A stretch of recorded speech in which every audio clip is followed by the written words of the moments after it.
नमस्कार दोस्तों, अवतरण क्लासेस में आपका हार्दिक स्वागत है। हम हमारी लास्ट क्लास में जो राजस्थान के लोक देवता हैं उनके बारे में, रामदेव जी के बारे में पढ़ चुके हैं। आज वो हमारे नए लोक देवता की तरफ चलेंगे जिनका नाम क्या है? पाबूजी राठौड़। कौन है? सेकंड नंबर पे हमारे पाबूजी राठौड़।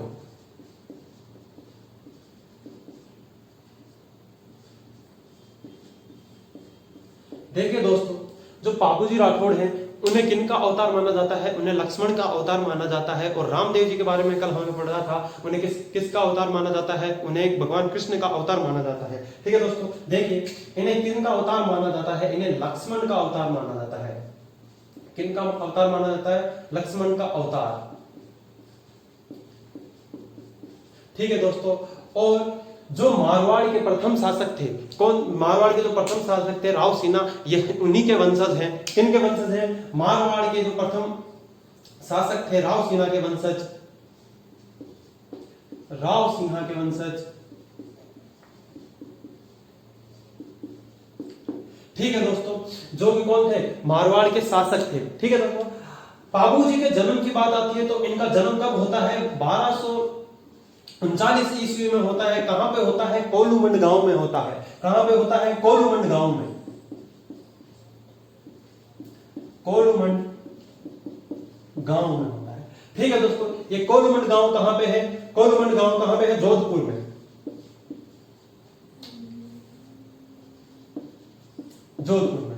ठीक है दोस्तों, पाबूजी को किन का अवतार माना जाता है? लक्ष्मण का अवतार माना जाता है। और ये किसके वंशज है? राव सिन्हा के वंशज है। जबकि कल हमने पढ़ा था जो रामदेव जी है उन्हें किन का वंशज माना जाता है? उन्हें अर्जुन का वंशज माना जाता है। और इनका जन्म कब होता है? 1239 ईस्वी में कोलूमंड गांव जोधपुर में होता है। ठीक है दोस्तों, देखिए इनके पिताजी का नाम,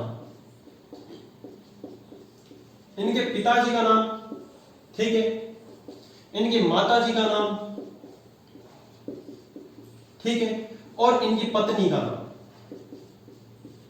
ठीक है दोस्तों, देखिए इनके जो पिताजी हैं उनका नाम क्या है? उनका नाम है धनदल राठौड़। धनदल राठौड़। इनकी जो माताजी है उनका नाम क्या है? कमला देवी। और जो इनकी पत्नी है उनका नाम क्या है? सुप्यार देवी। ठीक है दोस्तों, ये सुप्यार देवी कहां की थी? अमरकोट पाक की, अमरकोट की थी, जो वर्तमान में कहां है? पाकिस्तान में है। कहां की थी? अमरकोट की।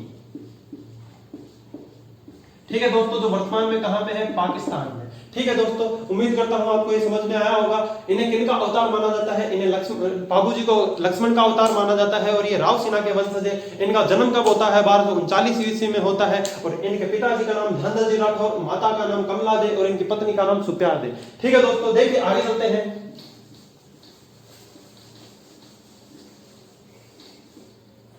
देखिए ये कोलूमंड गांव में रहते थे। कहां पे रहते थे? कोलूमंड गांव। कोलूमंड में रहते थे। कौन रहते थे? पाबूजी।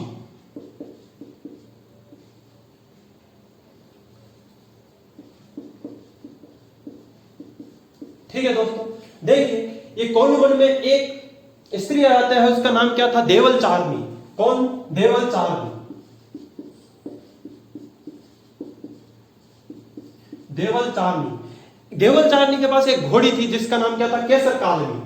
इनके पास जो घोड़ी थी उसका नाम क्या था? केसर कालनी। ठीक है दोस्तों, देखिए पाबूजी की बहन का विवाह होता है। कहां पे होता है? पाबूजी की बहन का विवाह होता है जायल, जो कि कहां पे है? नागौर में है। पाबूजी की बहन का विवाह कहां होता है? जायल, नागौर के एक जमींदार थे जिजराव खींची। किसके साथ? जिजराव खींची। ठीक है दोस्तों, कहते हैं जब इनकी शादी हो गई तो ये जिजराव खींची क्या करते हैं? अपने ससुराल आते हैं कोलूमंड, और देवल चारनी की गाय, देवल चारनी की जो घोड़ी है उसको देखकर मोहित हो जाते हैं। और ये क्या कहते हैं? देवल चारनी से अपनी घोड़ी देने के लिए कहते हैं। और देवल चारनी इन्हें क्या कर देती है? मना कर देती है। तो जिससे जिजराव खींची क्या होते हैं? नाराज होकर अपने ससुराल से वापिस आ जाते हैं जायल में, और कहते हैं कि अब मैं अपने ससुराल में वापिस कभी भी नहीं आऊंगा। देखिए इसके आगे क्या होता है? जब पाबूजी अपने विवाह के लिए कहां पे जाते हैं? अमरकोट। अमरकोट में किसके साथ, जो वर्तमान में कहां है, पाकिस्तान में, वहां की जो राजकुमारी थी उनका नाम क्या था, सुप्यार दे, सुप्यार दे। ठीक है दोस्तों, जब सुप्यार दे के साथ इनका विवाह होता है तो इनका ये जिजराव खिलजी क्या करते हैं, ये बाबूजी क्या करते हैं, इनकी घोड़ी होती है केसर का आदमी देवचारनी, देवचारनी इनको घोड़ी दे देती है इनके विवाह के समय। तो ये क्या करते हैं, इनकी घोड़ी लेकर कहां पे आ जाते हैं, अमरकोट आ जाते हैं सुप्यार दे से विवाह करने के लिए, जिससे जिजराव खिलजी क्या हो जाते हैं, नाराज हो जाते हैं कि इन्होंने देवचारनी ने मुझे तो घोड़ी दी नहीं है अपनी, और मेरे जो साले हैं उन बाबूजी उनको क्या दे दी, उनको घोड़ी दे दी। तो उससे नाराज होकर ये क्या करते हैं, पीछे से आते हैं और देवचारनी की गायों को ले जाते हैं। किनको ले जाते हैं, देवचारनी की गायों को ले जाते हैं, देवचारनी की गायों को ले जाते हैं। ठीक है दोस्तों, इनकी जब गायों को ये जिजराव खिलजी ले आते हैं, उसके बाद क्या करते हैं, ये देवचारनी यहाँ पे जिजराव खिलजी क्या कहते हैं देवचारनी से कि तुम बाबूजी राठौड़ के पास जाओ और उनको कहो कि जब वो अपनी तुम्हारी जो घोड़ी है केसर काल में वो मुझे दे के और तुम्हारी गायों को छुड़ा के ले जाए। ठीक है दोस्तों, देखिए उस वक्त क्या करते हैं, बाबूजी के फेरे चल रहे होते हैं, मंडप में बाबूजी के फेरे चल रहे होते हैं।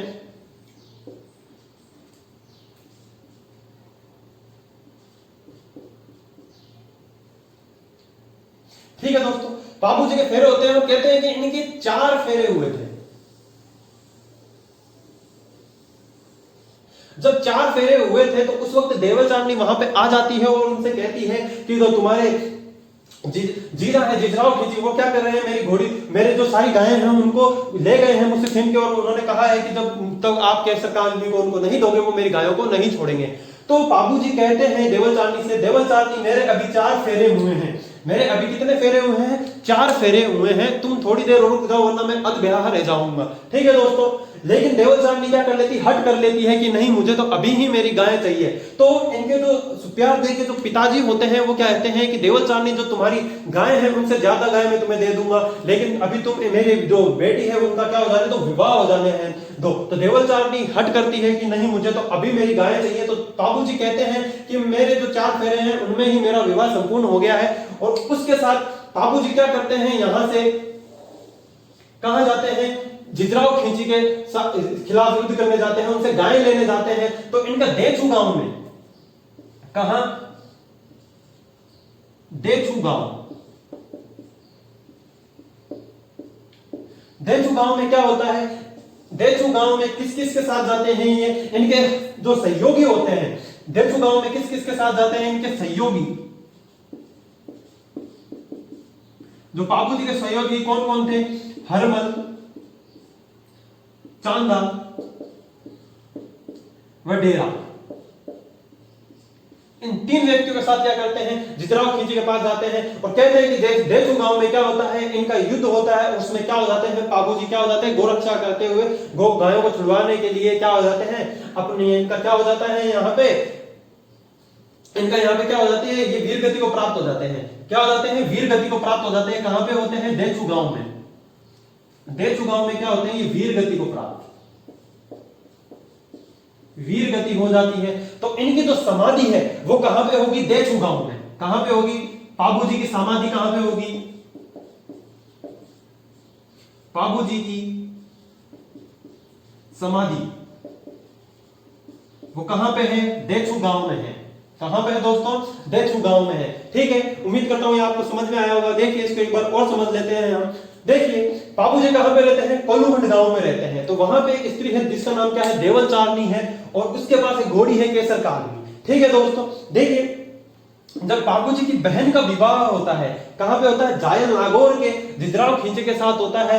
तो जिजराव खिलजी क्या करते हैं, विवाह होने के बाद कोलूमंड गांव आते हैं और देवचारनी की घोड़ी को देख के क्या हो जाते हैं, खुश हो जाते हैं, और वो कहते हैं देवचारनी से कि तुम्हारी घोड़ी मुझे दे दो, और देवचारनी क्या करती है, उन्हें घोड़ी देने से मना कर देती है। ठीक है दोस्तों, तो जिससे जिजराव खिलजी क्या करते हैं, इनसे नाराज होकर क्या करते हैं, वापिस जायल चले जाते हैं और कहते हैं मैं अपने ससुराल वापिस कभी नहीं आऊंगा। ठीक है दोस्तों, देखिए तो विवाह के वक्त क्या होता है, जब बाबूजी विवाह करने जाते हैं तो देवचारनी इन्हें अपनी घोड़ी दे देती है। ठीक है दोस्तों, बाबूजी कहते हैं कि अब मैं मेरे बिना जीजा के मेरे विवाह के लिए जाऊंगा तो ये अच्छा नहीं लगेगा। तो बाबूजी क्या करते हैं, इन्हें मनाने के लिए क्या करते हैं, इनके पास आते भी हैं, इनके पास क्या भेजते हैं, पत्र भेजते हैं, लेकिन ये नहीं आते। ठीक है दोस्तों, देखिए उसके बाद क्या होता है, बाबूजी विवाह करने जाते हैं अमरकोट, जो कि वर्तमान में कहां पे है, पाकिस्तान में। वहां की राजकुमारी कौन थी, सुप्यार। सुप्यार के साथ ये क्या करते हैं, फेरे ले रहे होते हैं। जब इनके 4 फेरे हुए होते हैं तब देवल चारनी वहां पे आ जाती है और कहती है कि जो तुम्हारे जीरा है, जिजराव खींची, वो क्या करते हैं, मेरी सारी गायों को मुझसे ले गए हैं और अब वो कह रहे हैं कि जब तक आप मेरी घोड़ी केसर काल भी उनको नहीं दोगे तब तक क्या करेंगे, वो मेरी गायों को नहीं छोड़ेंगे। तो सुप्यार के जो पिताजी है वो कहते हैं कि देवल चारनी, तुम्हारी जितनी गाय हैं उनसे ज्यादा गाय मैं तुम्हें दूंगा, तुम मेरी पुत्री का क्या हो जाने दो, विवाह हो जाने दो। ठीक है दोस्तों, लेकिन ये देवल चारनी क्या करती है, नहीं मानती और जिसकी वजह से क्या करते हैं, 4 फेरों के बीच में ही बाबूजी को कहां जाना पड़ता है, जिजराव खींची के पास जाना पड़ता है। और रास्ते में डेढ़ गांव में क्या करता है, बाबूजी के वीर गति को प्राप्त हो जाते हैं जिजराव खींची के खिलाफ युद्ध करते हुए। और इनके जो यहाँ पे सहयोगी होते हैं वो कौन कौन थे, हरमल, चांदा व डेरा। ठीक है दोस्तों, कई बार एग्जाम में पूछा भी जाता है, इनके जो सहयोगी हैं उनका नाम क्या है, हरमल, चांदा व डेरा। ठीक है, देखिए आगे चलते हैं, इससे आगे उम्मीद कर रहा हूं आपको ये समझ में आया होगा।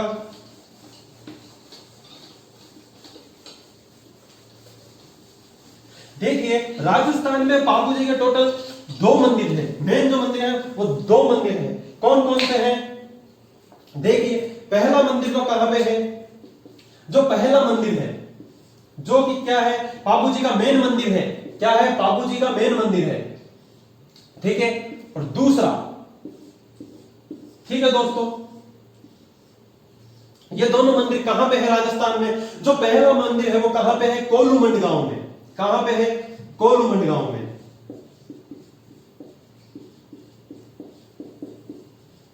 ठीक है दोस्तों, कोलूमंड गांव कहां पे है, जोधपुर में। ठीक है दोस्तों, यहां पे जो इनकी प्रतिमा है कैसी है, अश्वारोही प्रतिमा है। कैसी है, अश्वारोही प्रतिमा। ठीक है दोस्तों, और क्या है इनके मंदिर में मूर्ति, जो इनकी पाग है वो बाईं ओर झुकी हुई पाग है। कैसी है, बाईं ओर झुकी हुई पाग है। देखिए पाग क्या होता है, पगड़ी होती है, इनकी जो पगड़ी है वो क्या है, बाईं ओर झुकी हुई है। ठीक है दोस्तों, आगे चलते हैं, इनके जो ये क्या है, इनका यहाँ पे क्या है, मुख्य पूजा स्थल है। ये क्या है, बाबूजी का मुख्य पूजा स्थल। ठीक है दोस्तों, यहां पे इस मंदिर में जो इनके पुजारी होते हैं वो कौन होते हैं, इनके पुजारी मेहर जाति के होते हैं। कौन होते हैं, मेहर जाति के, मेहर जाति के मुसलमान। ठीक है दोस्तों, देखिए यहां पे इनकी पूजा कौन कर रहे हैं, मुसलमान कर रहे हैं। इन्हें इसीलिए इन्हें क्या कहा जाता है, पीर कहा जाता है, और पंच पीरों में इनका नाम भी आता है। ठीक है दोस्तों, इनका जो मुख्य पूजा स्थल हो गया वो कहां पे हो गया, कोलूमंड गांव जोधपुर में हो गया। ठीक है दोस्तों, और जो इनका दूसरा मंदिर है वो कहां पे है, आहड़ में है। आहड़ में कहां पे है, आहड़ कहां पे है, उदयपुर में। ठीक है दोस्तों, ये इनके 2 मंदिर हैं। पहला जो मंदिर है, मुख्य मंदिर है, वो कहां पे है, कोलूमंड गांव जोधपुर में है, और जो दूसरा मंदिर है वो कहां पे है, आहड़ उदयपुर में है। पूछा जाए इनकी प्रतिमा कैसी है, इनकी प्रतिमा अश्वारोही है और बाएं ओर झुकी हुई पाग है। देखिए इनके मंदिर की ये 2 विशेषता है, कौन कौन सी, अश्वारोही भाला लिए हुए प्रतिमा और बाएं ओर झुकी हुई पाग। ठीक है दोस्तों, आगे चलते हैं अब इससे।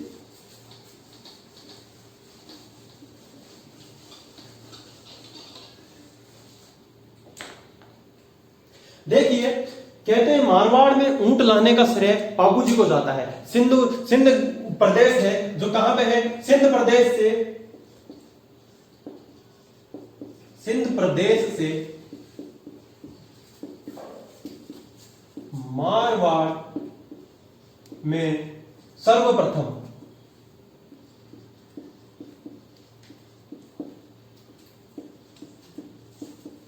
ऊंट लाने का श्रेय किन्हें जाता है, बाबूजी को जाता है। ठीक है दोस्तों, जब ये सिंध प्रदेश से मारवाड़ में ऊंट लाए थे तो इन्होंने किन्हें दे दिए थे, इन्होंने जो ऊंट थे वो किन्हें दे दिए थे, रेबारी या रायका जाति को दे दिए थे। किसको दे दिए थे, रेबारी जाति को, रेबारी जाति के लोगों को दे दिए। तो देखिए राजस्थान में जो ऊंट पालन का कार्य करते हैं वो भी कौन करते हैं, रेबारी जाति के लोग। ऊंट का जो पालन करते हैं रेबारी जाति के लोग करते हैं। ठीक है दोस्तों, इसके बाद बात आती है इनके जो पुजारी होते हैं। देखिए जो रेबारी जाति है उनको ऊंट किसने दिए, बाबूजी ने दिए, तो यही इनके क्या होंगे, आराध्य देव होंगे। कौन होंगे, आराध्य देव। ठीक है दोस्तों, देखिए आगे चलते हैं। इनके जो ऊंट, ये जब ये ऊंट पालन करते हैं रेबारी जाति, और जब इनके ऊंट बीमार पड़ जाते हैं तो क्या होता है, पाबू जी की फड़ गाई जाती है। क्या गाई जाती है, पाबू जी की फड़ गाई जाती है, फड़ गाई जाती है। और किसके द्वारा गाई जाती है, रेबारी जाति के लोगों द्वारा गाई जाती है। ठीक है दोस्तों, आगे चलते हैं। देखिए जो ये पाबू जी की फड़ है, राजस्थान में सर्वाधिक लोकप्रिय फड़ है। अगर क्वेश्चन पूछा जाता है राजस्थान की सर्वाधिक लोकप्रिय फड़ कौन सी है, तो वो किसकी फड़ है, पाबू जी की फड़ है। तो राजस्थान की जो ये फड़ है, राजस्थान की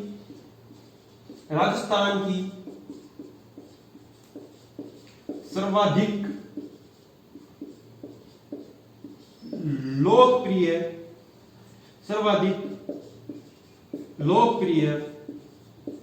फड़।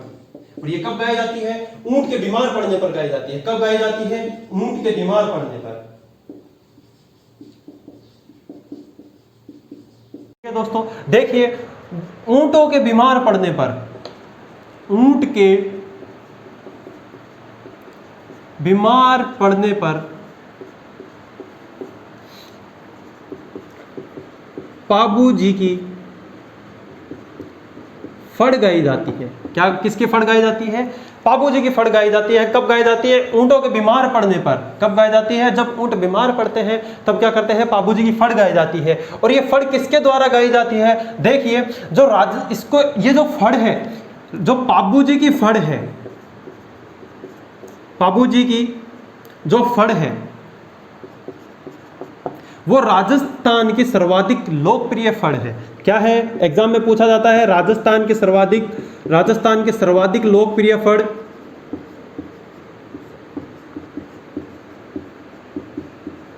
लोकप्रिय फड़ कौन सी है, पाबू जी की फड़। ठीक है दोस्तों, देखिए जो इनकी फड़ गाई जाती है वो किसके द्वारा गाई जाती है, नायक या थ्योरी जाति द्वारा।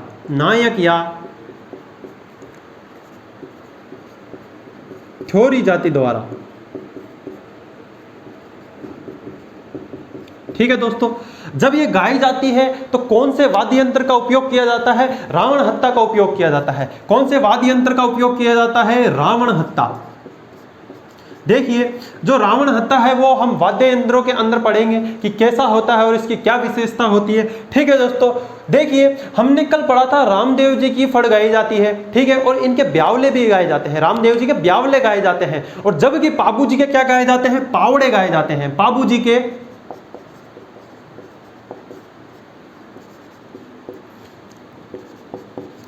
पावड़े गाए जाते हैं। ठीक है दोस्तों, एग्जाम में पूछा जाता है, यही एक कंफ्यूजिंग पॉइंट है कि पावड़े किसके द्वारा गाए जाते हैं और ब्यावले किसके द्वारा गाए जाते हैं। देखिए जो रामदेव जी के भी गीतों में क्या होता है, रावण हत्या का यूज होता है। और जबकि पाबू जी के फड़ों में भी किसका यूज होता है, इसका रावण हत्या का यूज होता है। ठीक है दोस्तों, देखिए अब जो रामदेव जी के जो ब्यावले गाए जाते हैं उनमें किसी भी प्रकार के वाद्य यंत्र का उपयोग नहीं होता। जबकि जो पाबू जी के पावड़े गाए जाते हैं तो एक वाद्य यंत्र आता है, माठ वाद्य यंत्र। माठ वाद्य यंत्र। तो पाबू जी के पावड़े गाते टाइम किसका यूज किया जाता है, माठ वाद्य यंत्र का प्रयोग किया जाता है। ठीक है दोस्तों, आगे चलते हैं। देखिए जो भील व थ्योरी, जो भील जाती है, जो राय का जाती है और जो थ्योरी जाती है, थ्योरी या नायक। ठीक है दोस्तों, इन तीनों की आराध्य देव, इन तीनों के ही आराध्य देव कौन है, पाबू जी राठौड़। कौन है, पाबू जी। ठीक है दोस्तों, पाबू जी क्या है, इनके आराध्य देव, आराध्य देव। ठीक है दोस्तों, देखिए उम्मीद कर रहा हूं आपको ये समझ में आया होगा। ऊंट की बीमार पड़ने पर किसकी फड़ गाई जाती है, पाबू जी की फड़ गाई जाती है। और जो पाबू जी की फड़ है वो राजस्थान की सर्वाधिक लोकप्रिय फड़ है। और ये किस के द्वारा गाई जाती है, रावण हत्ता वाद्य यंत्र के द्वारा गाई जाती है। ठीक है दोस्तों, जब इनके पाबू जी के पावड़े गाए जाते हैं तब किसका उपयोग किया जाता है, माठ वाद्य यंत्र का उपयोग किया जाता है। ठीक है दोस्तों, उम्मीद कर रहा हूं आपको आज का पॉइंट समझ में आया होगा। अगर देखिए एक चीज और देखते हैं इनके बारे में, जो हमने लिखी थी कि ऊंट की बीमार पड़ने पे पाई जाती है। तो देखिए एग्जाम में अक्सर पॉइंट पूछा जाता है कि जो मारवाड़ है उसमें ऊंट लाने का श्रेय किसे जाता है, तो मारवाड़ में ऊंट लाने का श्रेय जाता है वो किसको जाता है, पाबूजी राठौड़ को जाता है। ठीक है दोस्तों, उम्मीद करता हूं आज आपको समझ में आया होगा ये, और पसंद आया हो तो लाइक एंड सब्सक्राइब जरूर करें। धन्यवाद।